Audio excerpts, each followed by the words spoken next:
বলো কি বলার আছে, এসেছি তোমার কাছে। অনেক কিছুই বলার আছে, এখনো সময় আছে, শুধরে যাও, পড়াশোনায় মন দাও, নাহলে কিন্তু ভবিষ্যতে সবার জন্য আছলা বাস অপেক্ষা করছে।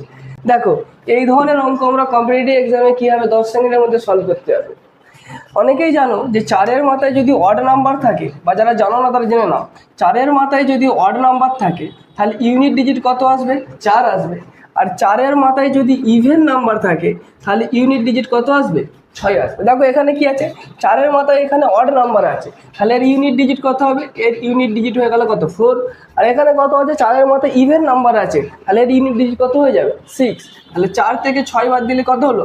-2। কিন্তু -2 কোনো অপশানে আছে? -2 কোনো অপশানে নেই। আমরা জানি যখনই কোনো নেগেটিভ উত্তর আসবে তার সঙ্গে কি করবো? আমরা 10কে অ্যাড করে দেবো। তাহলে -2 এর সঙ্গে যদি আমরা 10কে অ্যাড করে দিই তাহলে কত আসবে? 8। 8 কোথায় আছে? 8 আছে option B A, option D